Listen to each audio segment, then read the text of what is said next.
warahmatullahi wabarakatuh. Halo, perkenalkan, saya Nabilah Lailiatul Hidayah dari kelas manajemen semester 3 A1. Di sini, saya akan mempresentasikan tugas pada mata kuliah ekonomi manajerial yang diampu oleh Bu Herlinda Maya Kumalasari SEMM. Judul yang akan saya presentasikan adalah Kebijakan Moneter Internasional. Apa sih kebijakan moneter? Nah, di sini kebijakan moneter merupakan proses mengatur persediaan uang sebuah negara untuk mencapai tujuan tertentu, misalnya menahan inflasi, mencapai pekerja penuh, atau lebih sejahtera. Setelah memahami sejumlah pengertian kebijakan moneter yang ada di Indonesia, lalu apa sajakah dampak yang ditimbulkan dari kebijakan ini? Kebijakan yang digunakan untuk meningkatkan serta digunakan untuk menjaga kestabilan ekonomi yaitu menggunakan kebijakan ini. Ada beberapa peneliti yang menyebutkan bahwa fungsi uang yang digunakan sebagai alat tukar juga berfungsi untuk penyimpanan nilai. Dari fungsi inilah yang membuat uang digunakan untuk mendapatkan sejumlah keuntungan. Sebuah perubahan dalam jumlah uang yang akan beredar ini akan berpengaruh terhadap nilai suku bunga jangka pendek dan suku bunga jangka menengah yang ada di dalam pasar uang.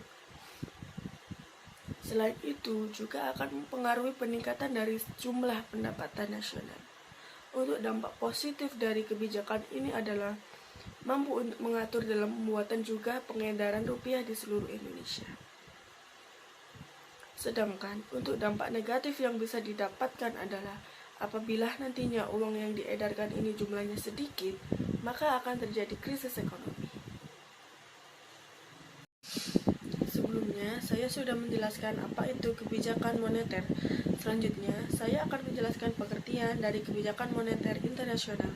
Kebijakan moneter internasional merupakan tindakan dan kebijakan yang diambil oleh negara atau lembaga internasional terkait pengelolaan mata uang, tingkat suku bunga, dan cadangan devisa yang mempengaruhi perekonomian global. Contohnya adalah interferensi mata uang, kebijakan suku bunga, kerjasama antar negara untuk menjaga stabilitas keuangan global. Selanjutnya, tujuan kebijakan moneter internasional. Tujuan kebijakan moneter internasional dibagi menjadi 3 bagian. Yang pertama, memaksimalkan arus perdagangan dunia. Yang kedua, peningkatan investasi internasional dan interdependensi global.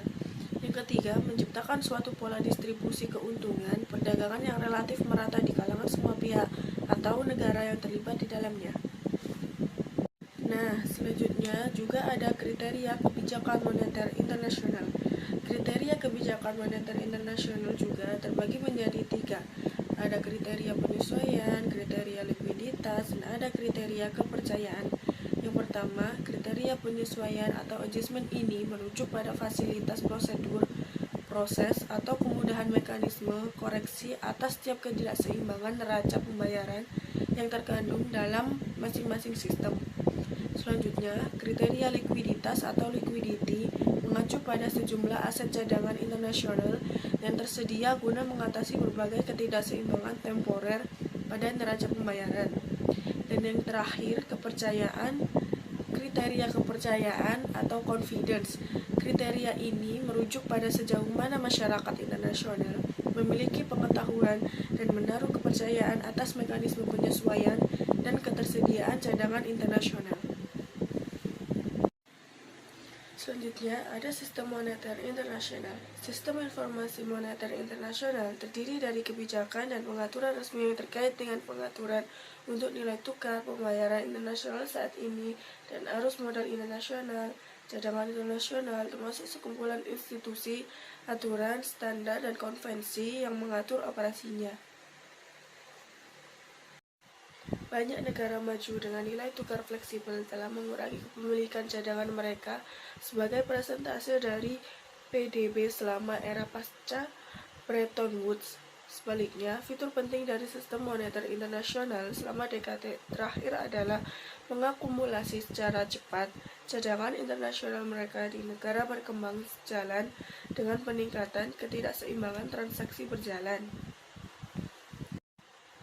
Sistem moneter internasional saat ini telah memfasilitasi ekspansi besar-besaran terhadap pertumbuhan global, peningkatan perdagangan global, integrasi keuangan internasional, peningkatan pertumbuhan tahunan PDB secara global yang pesat, dan serta peningkatan aset asing.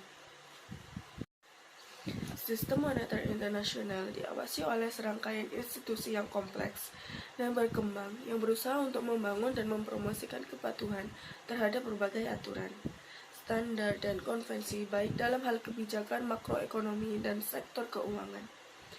Tujuan menyeluruh dari arsitektur keuangan global ini adalah untuk menjaga stabilitas keuangan dan moneter global.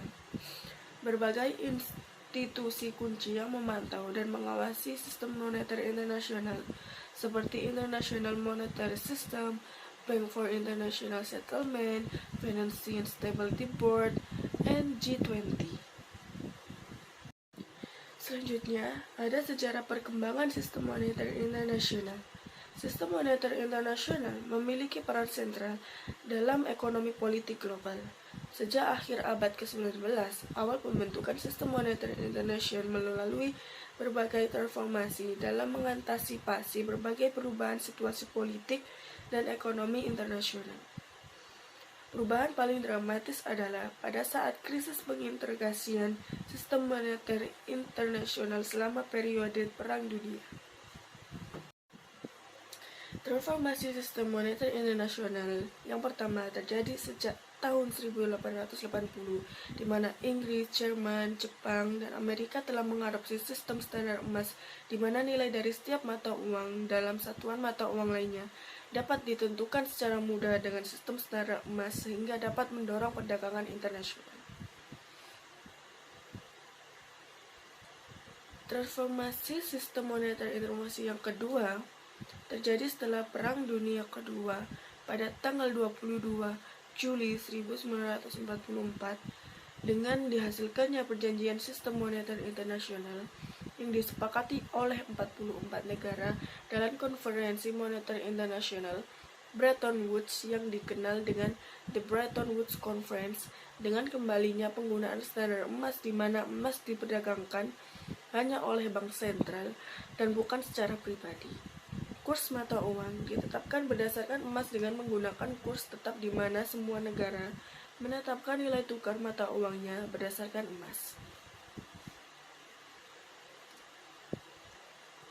Selanjutnya, transformasi sistem moneter internasional yang ketiga terjadi pada era tahun 1973, di mana terjadi perubahan dari standar nilai tukar emas menjadi dolar Amerika yang disebabkan karena tekanan spekulasi pasar terhadap sistem kurs tetap yang tidak layak lagi untuk dapat dipertahankan.